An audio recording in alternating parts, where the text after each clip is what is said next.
Waza nendlebe ngizwe nendaba. Allegedly wemgiba ke sikuqondise la. Uyabona le usungena kiya kuyona yakho. Iyeke nje shiya phansi. Shiya nje phansi, shiya. Yabona le ongena kiyo akuyona nje qobe yakho. Wena usuke ungekho kuma by elections la sisuke sehla senyuka thina sihlangana nalabo xhekelemba bakho zoba defender labadelelayo. Uyabona le yagenge lenkatha le.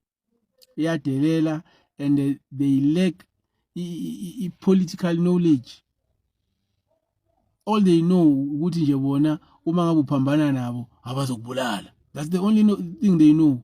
And wena as the one who always claim ukuthi you are educated la ku TikTok, you should be the one who is actually trying to change their mind or to change their mindset. Hayi lo dodo ozokhuluma la. Angithi wena ufundile.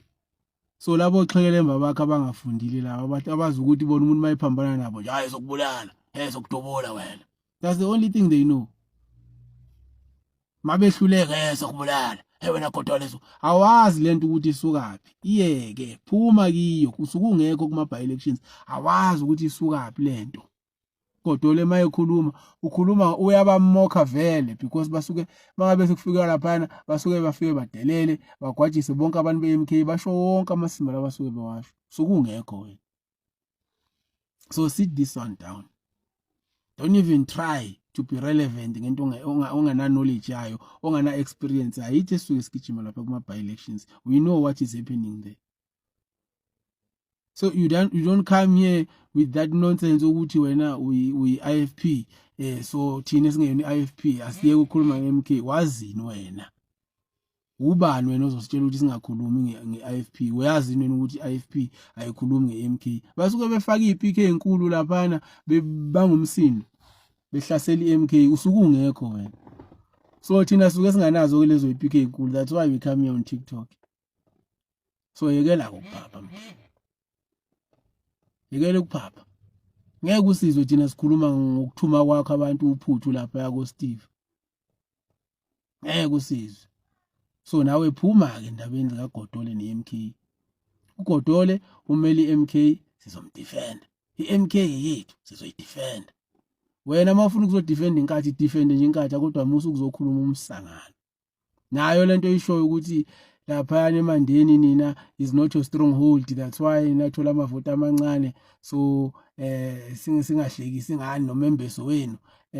Nathi njengamanje ngoba besiphapha iANC isihlulile ngo100%. Thina beku stronghold sethu lapha eMpofana ngoba nathi bengesona stronghold sethu.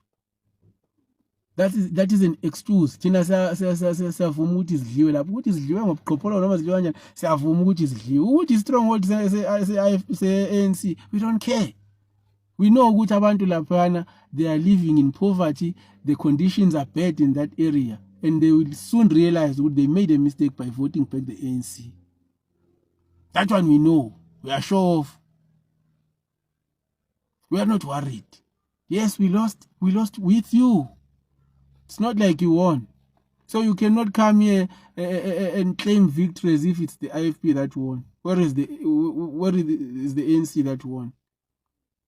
So it's very idiotic of you to come here and talk as if wena njengoba uyi-IFP usho ukuthi uyi-IFP you are knowledgeable about what is happening kuma by elections. When you not knowledgeable usuke ungekho ithi esaziyo ukuthi kusokwenzakala.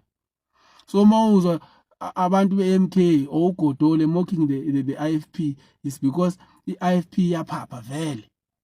And then kuloko kuphapha kwayo mayisidliwe ifuna ukuhamba igwajisa abantu ngalabo xhekelembe sokubaphatha ibaphethe. So phuma nje. That is not your department. Eyakhi department ilapha eJulius. Lapha wa Steve. Shona khona ke lapho hambe uthuma uphuthu. Mawuthanda umbize noGodole kuyomthuma uphuthu. Sazi ukuthi uyophumelela. Asazi ukuthi uyophumelela nike lapho. Mina ngithatha abantu kancane. Mathuma nophuthu.